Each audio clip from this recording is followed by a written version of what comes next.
कैसे हैं आप सब। मैं ऋचा कपूर एक बार फिर से करती हूँ अपने चैनल में आप सभी का स्वागत।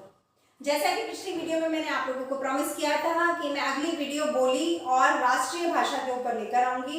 हमने पिछली वीडियो में किया था भाषा किसे कहते हैं। आज हम सीखेंगे बोली किसे कहते हैं, राष्ट्रीय भाषा किसे कहते हैं, बोली और भाषा में क्या डिफरेंस है, क्या अंतर है। ठीक है, तो बोली की जो परिभाषा है वो हम पहले लिख लेते हैं, फिर मैं आपको क्लियरली बताऊंगी एग्जैक्टली से कहते क्या है। बहुत ही सिंपल तरीके में मैं आपको क्लियर कर दूंगी बोली किसे कहते हैं। ठीक है, तो पहले हम इसकी परिभाषा लिख लेते हैं। देखिए, किसी क्षेत्र विशेष में वहां के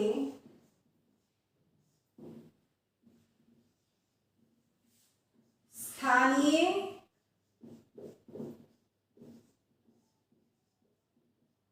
नागरिकों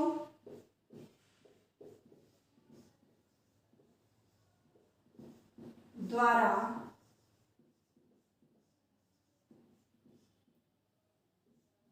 बोला गया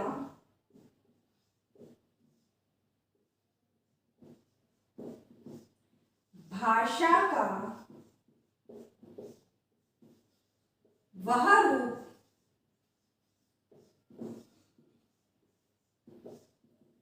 जिसे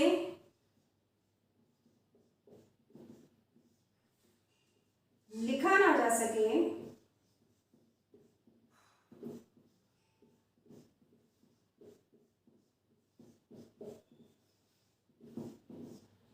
बोली कहलाता है।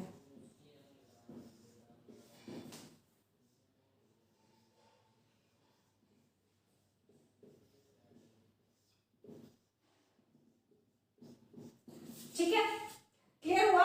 किसी क्षेत्र विशेष में वहां के स्थानीय नागरिकों द्वारा बोला गया भाषा का वह रूप जिसे लिखा ना जा सके क्या कहलाता है, बोली। अब आप कहेंगे मैम लिखा क्यों नहीं जा सकता, कोई भी ऐसी भाषा नहीं जिसे हम लिख नहीं सकते। पर ऑथेंटिकली देखा जाए तो जो हमारे पर्टिकुलर एरिया की जो भाषा होती है, जैसे कि अगर हम हिमाचल की बात करें तो डोगरी भाषा है, तो पहाड़ों में जब ये डोगरी भाषा बोली जाती है तो इसको लिखा नहीं जाता। हरियाणा में हरियाणवी बोली जाती है, लिखा नहीं जा सकता। राजस्थान में राजस्थानी बोली जाती है, लिखा नहीं जा सकता। ये है किसी पर्टिकुलर क्षेत्र की भाषा। ठीक है, इसे हम क्या कहेंगे, बोली कहलाती है।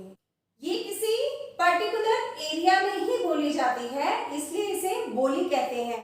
एक हमारा हिंदुस्तान ही ऐसा है जहां पर भांति भांति के लोग रहते हैं, वहां पर कहते हैं कि हर कदम पर बोली बदल जाती है। मतलब हम कुछ पर्टिकुलर एरिया कवर करते हैं, तभी दूसरी जगह आती है तो वहां की बोली कुछ और हो जाती है, वहां का पानी कुछ और हो जाता है, वहां की मिट्टी कुछ और हो जाती है। तो मतलब ये है कहने का कि जब किसी पर्टिकुलर एरिया में वहां के जो लोग जिस भाषा को बोलते हैं, अपने विचारों का आदान प्रदान करने के लिए जिस भाषा के रूप को बोलते हैं उसे हम बोली कहते हैं। पर बोली को हम लिख नहीं सकते। भाषा को हम लिख सकते हैं, बोली को हम लिख नहीं सकते। ये तो डिफरेंस है भाषा और बोली में। भाषा को लिखा जा सकता है पर बोली को लिखा नहीं जा सकता। ये एक बहुत ही सिंपल तरीके से मैं आप लोगों को क्लियर कर रही हूँ ताकि आपको कहीं कंफ्यूजन ना रह जाए। ये बहुत हाई लेवल की पढ़ाई मैं नहीं करा रही हूँ, आप लोगों के सिर्फ कंसेप्ट क्लियर कर रही हूँ कि भाषा एग्जैक्टली कहते किसे हैं, बोली कहते किसे हैं। अक्सर लोगों में कंफ्यूजन होती है कि बोली और भाषा एक ही होती है, ऐसा बिल्कुल भी नहीं है। अब बात करते हैं राष्ट्रीय भाषा की कि राष्ट्रीय भाषा किसे कहते हैं। देखिए, राष्ट्रीय भाषा उस भाषा को कहा जाता है जिसमें किसी भी देश के सरकारी काम किए जाते हैं। सरकारी काम जिस भी भाषा में किए जाएंगे, जो लिखने का पढ़ने का काम होता है, जिस भाषा में किया जाएगा उसको हम राष्ट्रीय भाषा कहते हैं। अब हमारे हिंदुस्तान में क्या है कि हिंदी को राष्ट्रीय भाषा कहा गया है, पर अंग्रेजी का भी हम प्रयोग करते हैं। अर्थात हमारे हिंदुस्तान में हिंदी और अंग्रेजी दोनों ही भाषाओं का प्रयोग सरकारी काम काजों के लिए किया जाता है। सरकारी कार्य जितने भी होते हैं इन दोनों भाषाओं का प्रयोग किया जाता है। वैसे हिंदी को राजभाषा कहा जाता है। इसको ये ओहदा 14 सितंबर 1949 को मिला। 1949 14 सितंबर 1949 14 सितंबर 1949 को हिंदी को राजभाषा का ओहदा प्रदान किया गया था और हिंदी हमारी राष्ट्रीय भाषा कहलाती है। तो मुझे उम्मीद है आप लोगों को क्लियर हो गया होगा बोली और भाषा में क्या डिफरेंस होता है। दोनों में थोड़ा सा ही डिफरेंस है, थोड़ा सा ही फर्क है, पर हमारी जो राष्ट्रीय भाषा है वो हिंदी और अंग्रेजी है। हिंदी को राष्ट्रीय भाषा कहा जाता है, परंतु अंग्रेजी हमारी राष्ट्रीय भाषा नहीं है। ये सिर्फ इसलिए यूज की जाती है ताकि दूसरे देशों के साथ वार्तालाप कर सकें। ठीक है, तो हमारी अगर आपसे पूछा जाता है कि हमारी राष्ट्रीय भाषा कौन सी है तो हिंदी है। 14 सितंबर 1949 को इसको राष्ट्रीय भाषा का ओहदा प्रदान किया गया था। बोली किसे कहते हैं ये आपको क्लियर हो गया होगा। राष्ट्रीय भाषा किसे कहते हैं क्लियर हो गया होगा। बोली और भाषा में क्या डिफरेंस है ये भी क्लियर हो गया होगा।